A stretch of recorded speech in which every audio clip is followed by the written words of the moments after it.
deixar já marcado a nossa avaliação para a próxima semana. Certo? Muito antes melhor. Então a gente vai até esse ponto de hoje.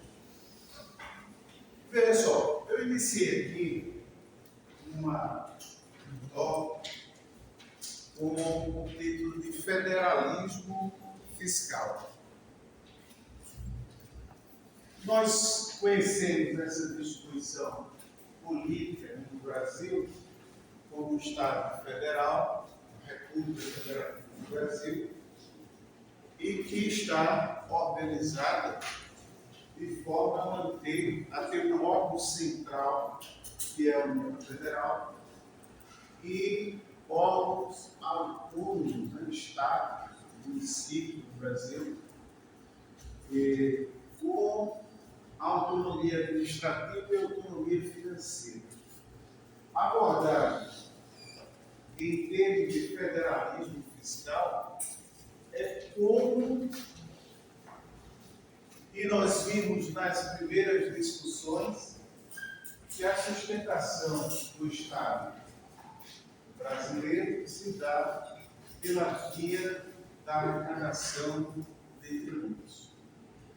Então, se é assim, como é que se distribui a carga ou o contexto, o globo, o total da arrecadação que se faz no Brasil a título de tributo pelos entes da federação?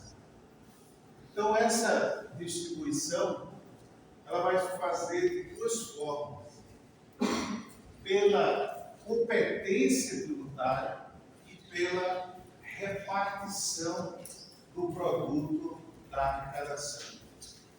Competência tributária na medida em que a Constituição atribui o tributo para cada ente político. Então, no Brasil, todos os entes políticos possuem competência tributária: União, Estado, Distrito Federal e municípios. Então, está organizado no sistema tributário nacional uma competência em matéria de tributo para cada ente político. Mas isso não se esgota só na competência, né? Competência é quando a Constituição vai e diz, olha, prevê que a União Federal vai arrecadar o imposto sobre a renda, o imposto sobre produtos industrializados, o imposto sobre territorial, rural e por aí diante. O Estado vai arrecadar o ICMS, o município vai arrecadar o IPTU. Então, isso é uma definição de competência que vai atrair para aquele ente político a arrecadação direta daquele tributo. Só que o sistema não se esgota nesse modelo de atribuir a competência para captar a arrecadação direta dos tributos. Ele vai usar um outro mecanismo, que é a forma de repartição do produto da arrecadação, mesmo que aquele ente político não tenha competência tributária para arrecadar o tributo. Dois exemplos eu coloco. O imposto de renda e o IPI são dois tributos, os impostos, que estão na competência da União. Aí eu pergunto, a União fica com toda a arrecadação desse tributo? Fica. O ICMS é um tributo de competência dos estados e do Distrito Federal, arrecadado pela circulação de mercadorias e imposto sobre o consumo, que foi objeto agora de uma reforma constitucional que vai começar a entrar em vigor a partir de 2027. Nós vamos discutir isso na próxima aula no tema dos impostos. Mas aí eu pergunto, o Estado fica com toda a arrecadação do ICMS? Não. Fica. Quem sabe? Pronto. Então, essa é uma forma e fica claro desses dois exemplos. Nem a União fica com tudo que é arrecada do custo de renda do IPI e nem o Estado fica com tudo que é arrecada do ICMS. O Estado repassa 25% da arrecadação do ICMS para os municípios. Aí tem uma lei própria que trata desse assunto sobre a repartição de como é que é feita essa partilha dos 25% para os municípios. A União também repassa quase a metade da arrecadação do IPI e do imposto de renda para estados e municípios, que é uma mecânica de funcionamento de repartição de receitas pelo que se chama Fundo de Participação dos Estados e dos Municípios. Já ouviu falar disso? Já? Não? Os municípios, aqui em Alagoas, saíram muitas reportagens, na época do jornal escrito, hoje também sai, de como qual era a maior parte da renda dos municípios do interior de Alagoas. Sabe onde vem? Uma do INSS, da repartição das aposentadorias, e outra do Fundo de Participação dos Municípios, a parcela desse tributo, que é arrecadada pela União e é distribuído no país inteiro, para estados e para municípios. Veja, é uma mecânica inteligente e bastante interessante de repartição e redistribuição de rendas no país. Então, olha só, onde é que tem a maior capacidade de arrecadação no Brasil? Quais estados? Os estados que estão lá no Sudeste, São Paulo, principalmente. Né? Então, mas fica tudo lá? Não. Então, se o IPI é arrecadado das indústrias que estão em São Paulo, esse IPI é repartido para os municípios inteiros do Brasil. Uma forma de repartição de renda pela tributação interessantíssima, né? Que são os fundos de participação dos estados e municípios. Mas voltando aqui, então, pela competência, esse federalismo, esse bolo da arrecadação tributária é distribuído. Então, para aqueles estados, para aqueles entes políticos que criam os tributos e arrecadam a maior parte desses tributos, e pelo produto da arrecadação, que é essa mecânica de redistribuição de recursos que não têm, ou para outros que não têm a competência tributária de instituir aquele tributo. Ficou claro aí? Ficou? Então, a competência tributária, eu estou dizendo aqui que é o exercício do poder de tributar que está no plano constitucional. Então, é aquele poder atribuído para os entes políticos poderem criar os tributos. Então, o poder está aqui no sentido de decisão política, né? Que a Constituição atribui para o ente. Vocês vão ver, eu até já falei disso, uma certa restrição em alguns segmentos da doutrina no Brasil, para inclusive dizer que não existe poder de tributar e que só existe competência tributária como se fosse uma grande coisa, ou se tivesse feito uma grande distinção, porque no pensamento dessas pessoas, poder é uma coisa desmedida. Você deve ficar nisso ainda hoje com o sistema controlado que nós temos aqui no Brasil. E mais controlado do que tudo é o poder de tributar.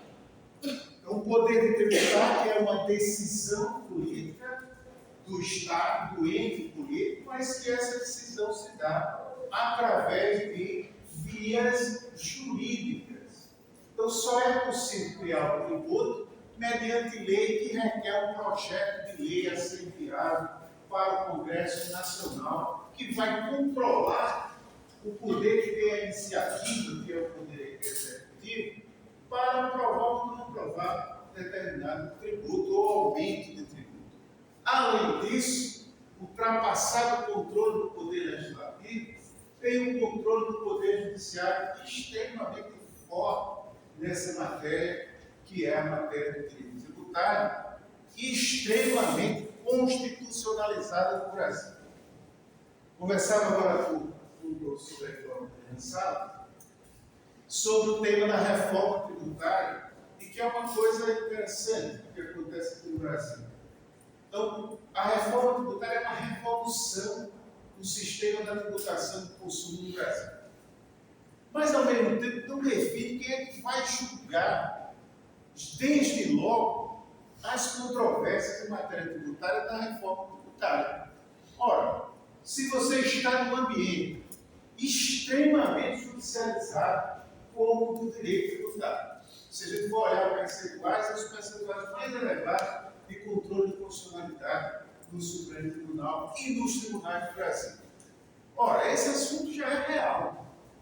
E o que é que vai acontecer quando você faz uma revolução? Vai haver uma corrida à judicialização enorme. Então, era interessante que já fosse definidas as competências para o julgamento, o que não foi feito, o que vai gerar uma certa confusão, né, no início da operacionalização desse sistema, e que vai ter que existir uma adaptação rápida sobre esse tema. Então, o poder é juridicamente controlado, extremamente controlado, não há nenhum motivo ou medo de dizer sobre que há da existência do poder de tributar. Nenhum. Porque poder de tributar não existe. É um dos poderes, eu coloquei lá no começo das nossas discussões, mais relevantes do Estado. É o poder de exigir, de retirar da propriedade do particular. Isso é uma decisão política. Ora, fazer a reforma tributária foi o quê? Se não uma grande decisão política operada aqui no Brasil, que já existia uma demanda de anos e anos. Decidir sobre o aumento do alíquota do tributo é o quê? Se não uma decisão política. Se a alíquota 17 passa para 19 do ICMS do Estado de Alagoas, o que foi isso? Foi uma decisão política que foi submetida ao controle do legislativo, que aprovou. Então, o fato de dizer existência de poder não quer dizer existência de poder desmedido. Está muito longe disso. E tem vários autores do direito tributário falando sobre isso. Então, só estou alertando para dizer. E a competência tributária é uma forma do exercício do poder de tributar. Foi o Estado ou foi a Constituição que atribui? A União criar o imposto de renda. Então, o que é que acontece? A atribuição de competência ela é colocada no plano constitucional. Estou colocando aqui o exemplo do imposto sobre a propriedade territorial rural. Olha o que prevê a Constituição. Artigo 153. Compete à União instituir impostos sobre, lista todos os impostos que estão na competência, para que a União possa criar, dentre eles, o imposto sobre propriedade territorial rural. Veja, é uma autorização para o exercício da competência. Daí, a competência é exercida quando o ente político edita a lei específica do tributo e faz a sua delimitação, estipula as suas regras, os seus elementos essenciais para poder constituir a obrigação tributária mais adiante. Então, aqui, essa lei 9.393 de 96 criou o tributo. E, ao criar o tributo, vai definir, eu estou chamando de elementos essenciais da obrigação tributária, que é definir o fato gerador do tributo, definir a base de cálculo do tributo, a alíquota do tributo, quem é o sujeito passivo, quem é o contribuinte, quem é o responsável, e por aí em diante. Então, a Constituição, quando se diz que a competência está no plano constitucional, é porque a competência é uma autorização para a criação dos tributos. E aí o ente político vai exercer essa competência quando cria no seu espaço de competência o tributo, como foi o caso aqui citado da União, editando uma lei. Então, a lei, por excelência, é o instrumento de criação do tributo, não é a Constituição. A Constituição autoriza, a lei cria. Em situações excepcionais, a Constituição vai remeter para que a criação desse tributo seja por uma lei complementar. Situações excepcionais. A IBS foge desse sistema de situações excepcionais porque a Constituição já autorizou, já foi definida na Lei Complementar 214 desse ano, a criação do IBS por lei complementar. Mas tem algumas hipóteses, que nós vamos ver na próxima aula, que a criação por lei complementar é excepcional e a criação por lei ordinária é a regra da tributação, como nesse exemplo aqui citado. Há uma distinção também que se faz aqui entre competência tributária e capacidade tributária ativa. Normalmente, quem tem competência tributária tem capacidade tributária ativa. Estou dizendo aqui que capacidade tributária situa-se no plano legislativo, não na Constituição. Porque alguns tributos, normalmente eu disse que quem tem a competência tem a capacidade tributária ativa. Por que isso? Se a União tem a competência para criar o ITR, como eu citei aqui antes, quando a obrigação tributária acontecer em concreto, a União vai figurar como sujeito ativo da obrigação, credor da obrigação. Assim vai acontecer com o ICMS também. Quando o Estado cria, o Estado vai ser o credor desse tributo na obrigação tributária. Mas existem alguns tributos em que a competência é de um ente e a capacidade tributária ativa é de outro. Existe com algumas contribuições em que a União é que tem a competência, mas na hora da arrecadação isso passa para o INSS e agora passa para outro ente, por aí vai. Como, por exemplo, até a contribuição destinada às categorias. Então, há uma distinção aqui entre competência e entre capacidade tributária ativa que vai estar entrelaçada com as discussões que nós vamos fazer aqui. Então, vou fazer uma distinção que é muito comum ser feita pela doutrina no Brasil entre competência e competência privativa comum e residual. A privativa, competência privativa, é aquela atribuída exclusivamente pela Constituição para criar alguns tributos. No seu exemplo, imposto de renda, IPI.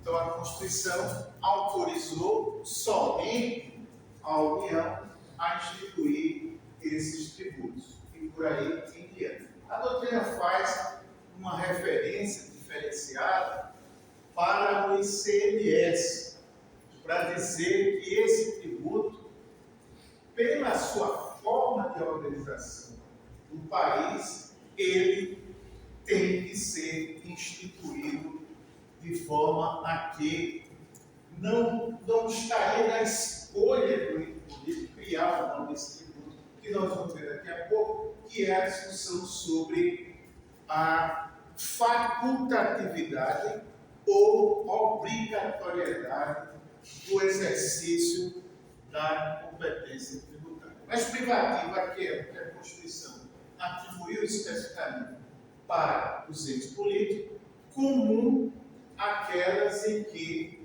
a Constituição não fez uma ressalva específica e permite que todos os entes políticos possam criar esses tributos. Então, taxa, contribuição de melhoria, então são tributos em que todos os entes políticos podem criar esses tributos. Claro que aí há um relacionamento com a competência administrativa desse ente político. Então, a taxa ela vai estar atrelada à competência administrativa que o ente político exerce. Então, se ele exerce a competência de uma determinada matéria, ele pode criar taxa sobre aquele tipo de atividade. É um tributo vinculado à atividade do Estado. Né? Mas essa distinção aqui, entre privativa e comum, é só para dizer que a taxa é um tributo que todos os entes políticos podem criar, dentro do exercício de sua competência. Claro, essa taxa aqui, ela vai ter, a gente vai fazer uma discussão mais detalhada depois, mas, ao contrário da forma como a Constituição organiza os impostos, a organização dos impostos é bem organizada, discriminada na Constituição, cada imposto para cada um, de forma específica, e quando a criação o exercício de uma competência residual, a Constituição também vai fazer essa previsão, que não vou falar aqui. Mas a taxa, ela pode ser exigida sobre a prestação de serviço público específico e divisível e o exercício regular do poder de polícia. Então, veja, são autorizações bem genéricas e que a Constituição não dá nome de nenhuma taxa. Então, a taxa ela vai ser criada pelo ente político e que vai dar a definição, a sua nomenclatura, o seu fato gerador e os elementos essenciais para a instituição da taxa. Aqui é que surge um espaço de controvérsia grande, porque, em muitas vezes, o ente político cria taxas que, na verdade, têm uma natureza de imposto, ou dá um nome e faz outra coisa, e exige de outra forma. Essa é uma discussão que a gente vai ter mais adiante. Mas isso acontece porque a previsão constitucional é bem aberta e bem genérica. Prestação de serviço público específico e divisível, exercício regular do poder político. A outra forma, nas contribuições, é para o caso de custeio de obras públicas, né? A contribuição de melhoria, que nós vamos estudar também, que traga uma valorização ao longo. Então, essas duas competências, privativa e comum. A outra é a competência residual, que só é atribuída pela Constituição para a União Federal. Então, estados e municípios não têm competência residual. Competência residual é a possibilidade, do 154.1 da Constituição, de que a União possa criar um imposto novo, diferente dos que já existem. Então, para isso, esse dispositivo vai criar limites. Desde que não tenha fato gerador, base de cálculo de impostos já existentes. Então, já é uma limitação bastante significativa, porque o imposto novo ele teria que ser diferente e não ter o fato gerador dos impostos que já existem. Existe imposto sobre quase tudo. Então, arrumar uma situação nova não é uma tarefa simples. Por isso que a Constituição já impôs esses limites por causa disso, para que não se proliferasse a criação de impostos em face de necessidades que o Estado sempre tem de arrecadação, colocando um padrão e um limite disso. E essa mesma coisa vai acontecer em relação às contribuições destinadas à Seguridade Social. 195, parágrafo 4º da Constituição. Então, aqui ele vai prever que a União também pode criar uma nova contribuição diferente das que já existem. Então, desses 195, é o dispositivo que trata das bases de sustentação da Seguridade Social. Então, sobre a folha de salário, sobre o faturamento, sobre o lucro, sobre o concurso de prognóstico, que são as loterias, por exemplo. Então, uma justificativa para jogar de loteria está aí, viu? Que é o recurso que vai para a Seguridade Social. Retirado do prêmio e a administração da loteria que é feita pela Caixa Econômica, essa arrecadação é destinada à Seguridade Social. É diferente daquele jogo do tigrinho. Ninguém sabe direito por que ele vai parar. Então você pode jogar tranquilo. Você está aplicando da Seguridade Social. Está arriscado a ganhar e ao mesmo tempo fazendo uma coisa boa. Então, para criar um tributo ou uma contribuição nova, a lei, a União, somente ela pode, né, e é um exercício de competência residual aqui também. A outra, competência extraordinária, imposto sobre a guerra, em caso de guerra, iminência de guerra, é possível utilizar essa competência extraordinária, e a competência extraordinária ela não está limitada como está a competência residual. Ela pode atingir fatos que já são tributados. Nós não tivemos essa experiência e espero que não tenha tão cedo uma guerra para criar um imposto sobre a guerra. A competência cumulativa era dos territórios do Distrito Federal, que hoje só tem o Distrito Federal, que exerce a competência de Estado e de município. Então, o Distrito Federal exige os tributos da competência do Estado e exige também os da competência do município. Vai existir uma característica, eu vou retomar essa questão aí depois. O que está de novo, antes de discutir o que eu queria fazer aqui? O que tem de novo em matéria de competência, que foi criada com a emenda constitucional 132, que é a reforma tributária, foi a criação de uma competência compartilhada. Isso não existia. O que existia, eu disse lá no começo, competência para criar e alguns tributos que o seu recurso é redistribuído para outros entes políticos. Isso existia. E era a tradição aqui no Brasil. O que é novo? A criação de um tributo que é a competência de dois entes políticos ao mesmo tempo. É o que fez aqui, autorizou o artigo 156A da Constituição Federal para dizer o seguinte aqui: lei complementar instituirá o imposto sobre bens e serviços de competência compartilhada entre Estados, Distrito Federal e município. Emenda 132 de 2013. Aqui já é a lei complementar 214, agora de 2025, que está criando o tributo.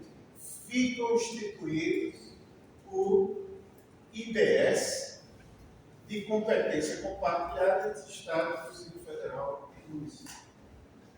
Essa é uma experiência nova e vamos ver o que é que acontece aí pela frente. A ideia inicial dessa modificação da tributação do consumo era criar um tributo que fosse federal, normalmente conhecido fora do Brasil como IVA, Imposto sobre Valor Agregado. vários países, mais de 170 países no mundo, possuem legislação nesse sentido. O Brasil não conseguiu a primeira proposta de emenda constitucional, era a proposta 45. A ideia era essa: centralizar esse tributo na União e só repartir recursos para estados e municípios. Isso não conseguiu consenso político para ser aprovado. E aí fez-se uma nova configuração, criando o IBS para competência de estados e municípios e criando um outro tributo chamado CBS, Contribuições sobre Bens e Serviços de competência da União. Então, o que era o ICMS? Uma operação de venda de mercadorias que tinha a incidência de um imposto, que era o ICMS, de competência dos estados, agora vai ter 3 entes políticos envolvidos nessa mesma operação. Então, uma venda de mercadorias vai ter incidência do IBS, competência de estados e municípios, e incidência do CBS, o DAS CBS, de competência da União. Então, uma operação só agora vai ter essa configuração nova aí, e que aí vem as complicações do futuro, até para saber quem é que decide uma controvérsia nessa matéria. Quem? A Justiça do Estado, a Justiça Federal, e por aí em diante. Isso já deveria estar definido, não está ainda, vai criar bastante tumulto. Mas no que interessa o tema de hoje, competência tributária, isso aqui é novo, competência compartilhada, nunca existiu. No Brasil está existindo agora e vai começar a partir de 2027 com uma alíquota reduzida, porque a mudança do sistema mesmo só vai ser operada em 2033.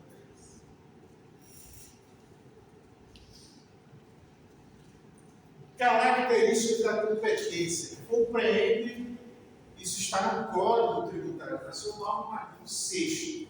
A competência tributária compreende a competência legislativa plena. Então, quer dizer que, ao atribuir a competência para criar o ITR que a União fez, que a Constituição fez para a União, está ao mesmo tempo atribuindo a competência para que a União legisle sobre esse tributo. A competência tributária compreende a competência legislativa plena. E a mesma coisa acontece com o Estado, acontece com o município e por aí em diante. Só que vários desses tributos, eles têm, por causa do alcance nacional, ICMS, todos os estados do Brasil, ISS, competência do município, mas todos os municípios do país, existe no sistema tributário formas de organização para dar parâmetros e racionalidade ao sistema. Começa pelo próprio Código Tributário Nacional, que é o código que atribui normas gerais em matéria tributária, para que essas normas gerais sejam observadas por todos os entes políticos. Possui a competência legislativa plena, sim, mas dentro de limites. E alguns limites estão nas normas gerais de direito tributário, que são de competência da União. Quando não existir essa norma geral, os estados e municípios exercem competência suplementar até que a União venha regular aquela matéria. O ICMS tem uma lei nacional também, que é a Lei Complementar 87, que dá disciplina para todos os estados. O município, eu falei do ISS, tem uma lei complementar que estabelece normas para o cumprimento de todos os municípios. Lei complementar 116. Então, há a competência legislativa, mas observados esses parâmetros de que normas gerais tratam sempre sobre essa matéria tributária. A competência tributária é indelegável.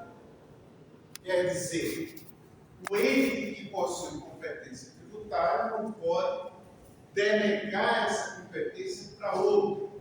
Um município pequeno do estado de Alagoas, que tem uma estrutura administrativa bem pequena também, não pode só porque operacionalmente seria complicado para ele criar ou administrar o IPTU ou ISS, delegar essa atribuição da competência para que o Estado possa instituir esse tributo. Então, o Código já impede essa delegação, que é a delegação da criação. Agora, estrutura de arrecadação, de fiscalização do tributo pode ser delegado para outros entes, porque o próprio Código prevê isso. E nós temos um exemplo mais ou menos recente, que foi previsto na Constituição a possibilidade de autorização de celebração de convênios entre União, Distrito Federal e município para a delegação das atribuições de fiscalização e cobrança do ITR. O ITR é o Imposto Territorial Rural, né? Sobre patrimônio. A gente tem o outro, que é o IPTU, Imposto Predial e Territorial Urbano. Deveria, se a União tivesse ou a Constituição, já atribuísse essa competência para o município, mas não fez. Então, mas o município interessado pode, em face dessa autorização aqui, fazer um convênio para ele administrar o tributo, o ITR do seu espaço, no município. Então, quem fizer esse convênio, a previsão legislativa é até de que o município fica também com a arrecadação desse tributo. Ela já é distribuída em 50% para os municípios, mas o município que fizer esse convênio de fiscalização e arrecadação do ITR, fica também com essa arrecadação. Tem limites aí. Diz, olha, pode reduzir a tributação, etc. e tal, que está, inclusive, previsto uma instrução normativa da Receita Federal, disciplinando como é que os municípios aderem a esse convênio para poder arrecadar esse ITR. O não exercício da competência não adefere a pessoa política que fizesse.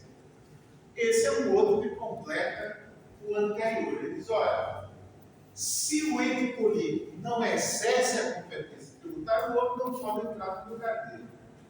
Então, se o município de Coité do Nóia, tem gente de Coité do Nóia aqui? Eu não sei porque eu gosto de citar Coité do Nóia. Vocês sabem onde é que fica Coité do Nóia? Nem sabe, todo mundo só na capital, mas o exterior da Lagoa. Sabe?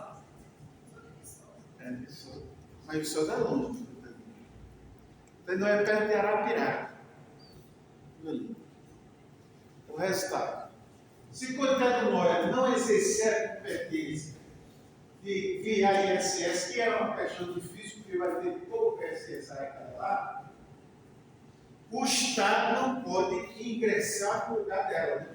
Então é isso que está dizendo aqui esse artigo do Código Tributário Nacional. O não exercício da competência não significa dizer que outro pode entrar no lugar e exigir o tributo. Agora tem um mais delicado. Ele diz diz o seguinte: a distribuição de receita não altera a competência. Nós vimos lá no começo, não foi? Que existia a competência e a distribuição de receita. Então, se o ICMS é um tributo de competência dos estados e tem uma distribuição de parcela dessa receita para o município, não quer dizer que nada está alterado em matéria de competência. Onde é que entra a delicadeza dessa discussão?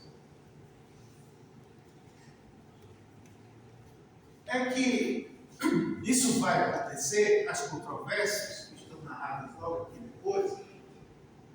Quem tem a competência para criar, tem a competência para exonerar, quer dizer, diminuir ou tirar. Isso está na Constituição, no artigo 150, parágrafo 6.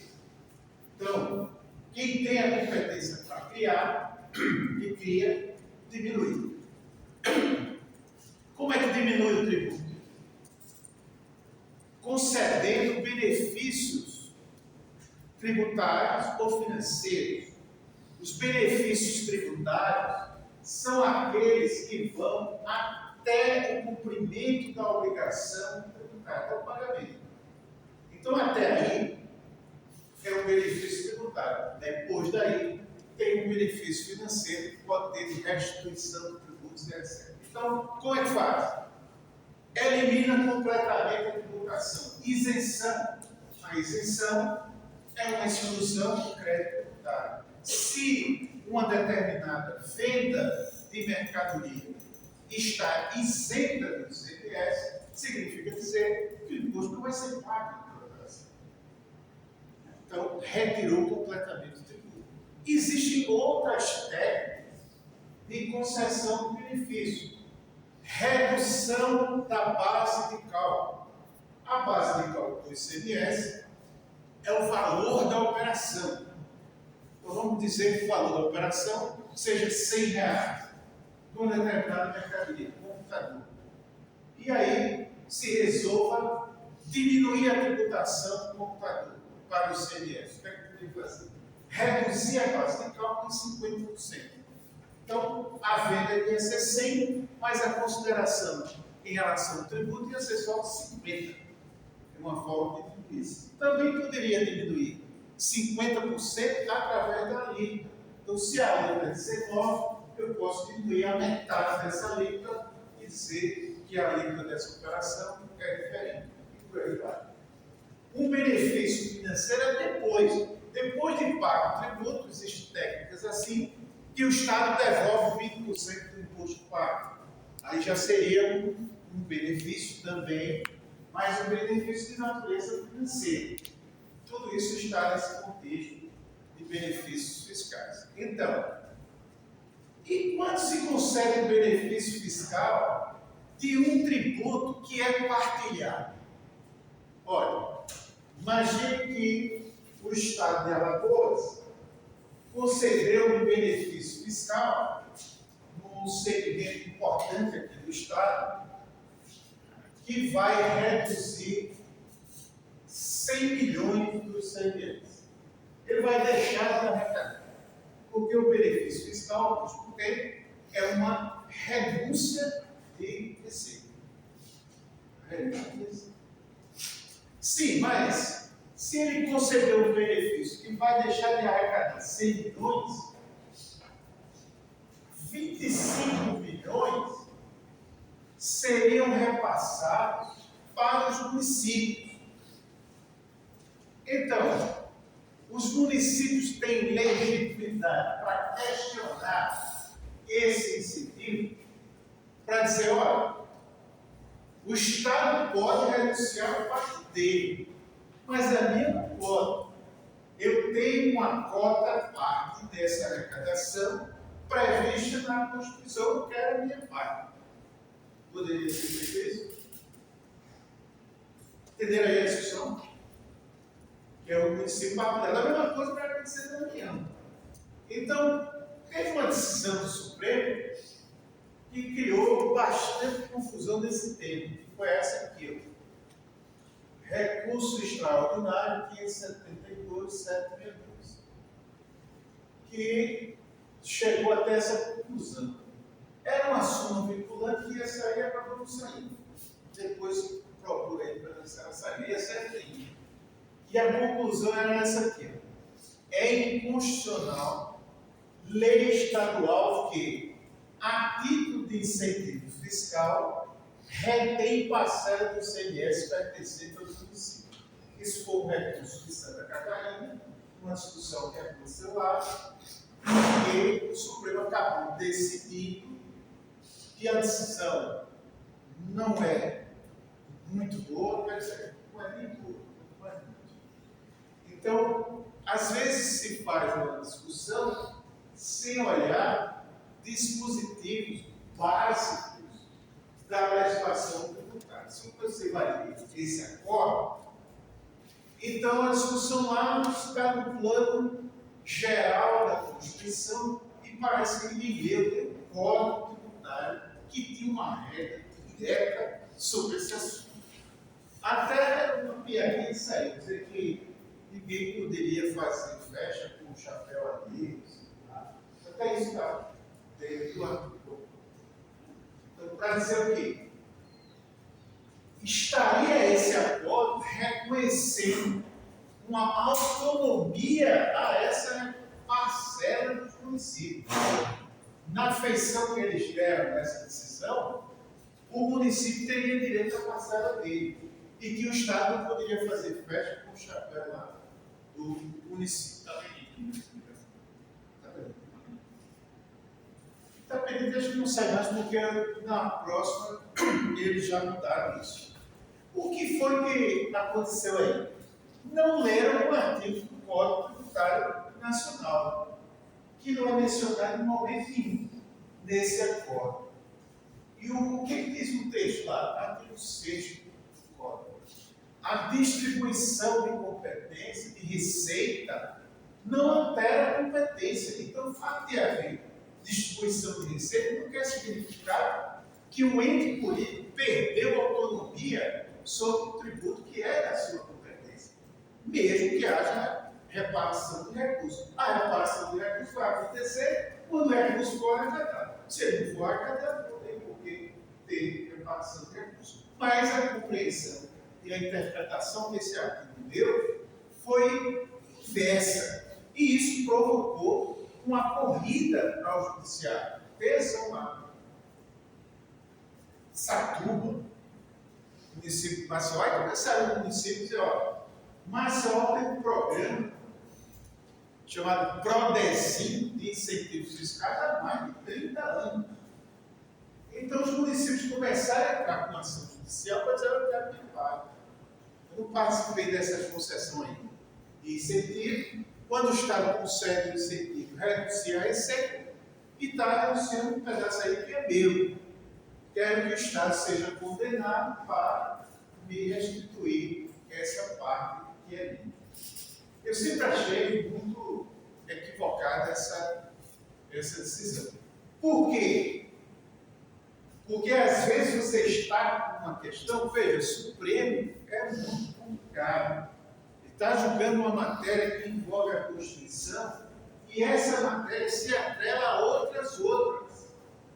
E às vezes se está pensando naquela decisão de concreto sem avaliar as consequências que isso gera, as consequências na frente. Qual era a consequência maior dessa compreensão? Não era em relação aos Estados, era em relação à União. Se a União tem repartição de recursos no IPI e no imposto de renda, isso estaria limitando a concessão de benefícios fiscais para a União em todos esses recursos. E passou a discussão a ser para lá. Então, do mesmo jeito que tem incentivos fiscais diminuindo o ICMS, tem que diminuir o IPI. E os municípios começaram a entrar com ações judiciais no Brasil sobre a questão do IPI. Então, o IPI já teve várias diminuições grandes no país. Então, lá no IPI, chegou aqui nessa outra decisão do Supremo deu. Aquele foi o que eles definiram lá.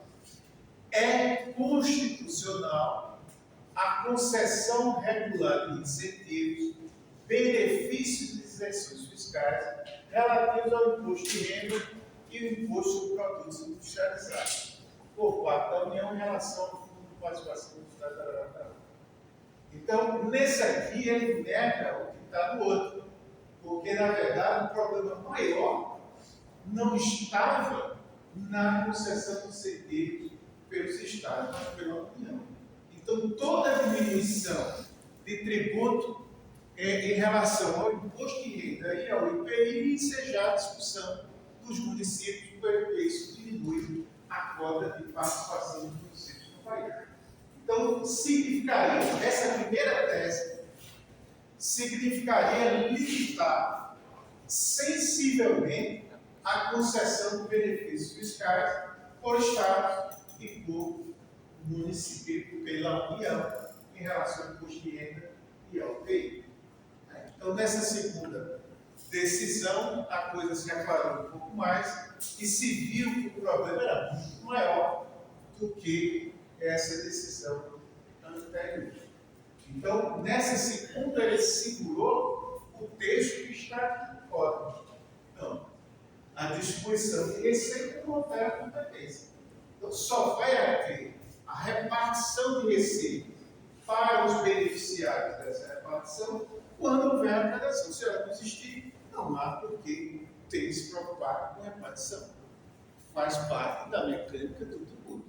Senão, estariam rodando aí a União ou eliminando o seu poder de exonerar e diminuir a carga tributária, que é uma utilização, inclusive, constitucional.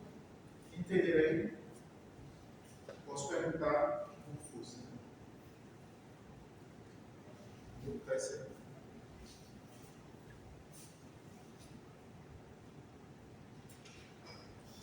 Facultatividade que eu disse da competência. Eu gosto de fazer essa pergunta, se eu faço. A competência tributária é facultativa ou é obrigatória? Por que dessa indagação? Por conta, normalmente, que a doutrina do direito tributário diz? Que a competência tributária é uma faculdade do ente político. Só não seria faculdade naquele caso do ICMS, na hipótese anterior, porque era um sistema nacional que não poderia o Estado não instituir esse tributo. Isso é uma parte da doutrina que fala isso. No mais, o tributo só é instituído quando o ente político decide fazê-lo. Ora, mais do que nunca, aquela questão que eu lembrei agora, que eu estava falando do poder tributário. Então, é uma decisão.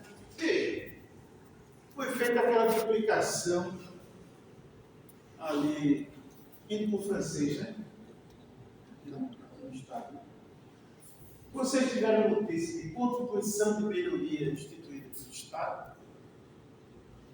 A contribuição de melhoria é quando a obra pública valoriza determinados imóveis em relação àquele grupo específico, que tem uma valorização acentuada do imóvel e o Estado, o poder pode recuperar parte daquilo que utilizou na edificação da obra.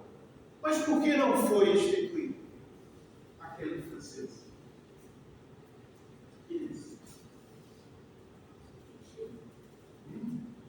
Porque o Estado quis. O Estado não decidiu, poderia. Poderia, ele teria sustentação para fazer, mas não decidiu fazer. Aí é onde entra a facultatividade. Cria-se, entender que deve criar. Entender que deve criar uma decisão política. Uma decisão política vai ter controle. Poderia ser que o governador fizesse uma proposta de contribuição de melhoria e a Assembleia rejeitasse. Ó, isso aí é impopular, vai dar problema e tal. Veja tudo. Pronto. Faz parte do controle, né? Faz parte do controle do exercício do poder.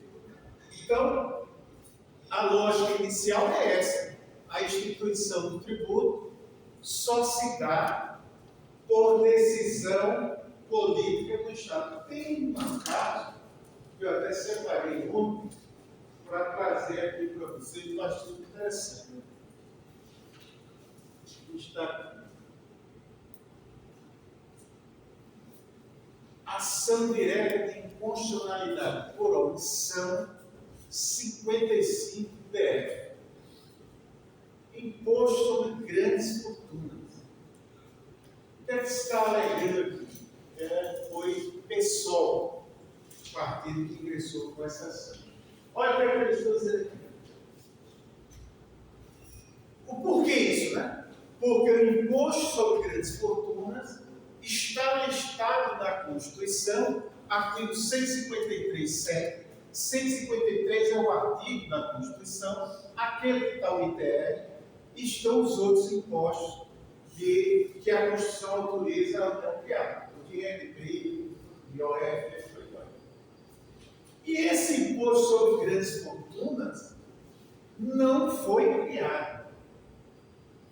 Então, é o caso típico de uma previsão constitucional do imposto em que a competência não foi exercitada. A autorização está lá, diz que lei complementar vai definir o que é grandes fortunas e aí instituir o tributo.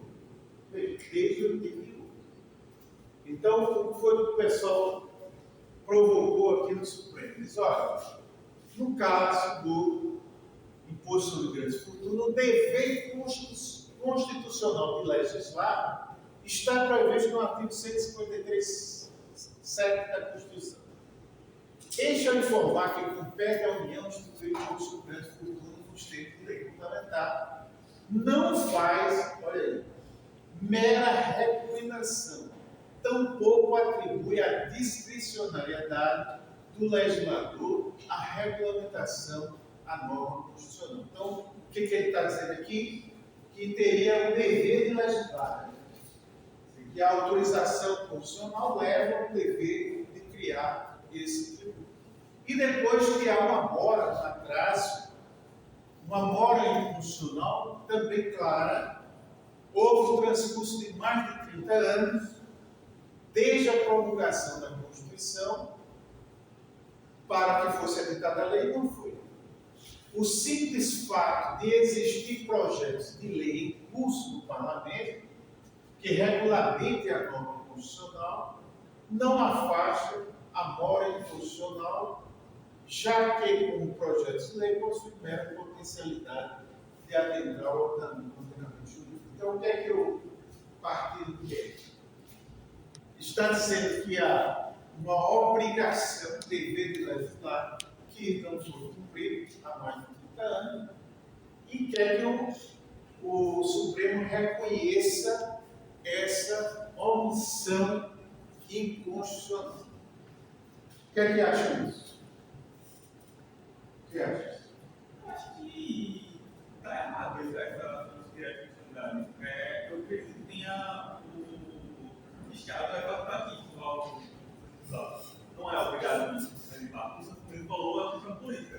Se ele não deve legislar, é porque politicamente não é favorável para eles. Quem concorda com essa tese aí do partido? É para criar ou não é? O que acha?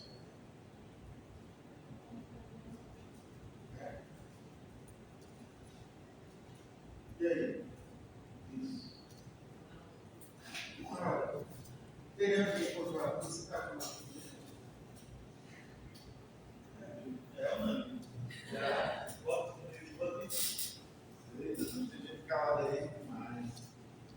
que seria uma grande dificuldade, né? Aí tem um parecer, não foi julgado ainda não. Tem um parecer aqui do Ministério Público lá, dizer o seguinte, está na sua lei. A omissão normativa, olha o trocadilho que tem ali. Omissão normativa é uma coisa, E a opção normativa é outra. Então, a omissão normativa distingue-se da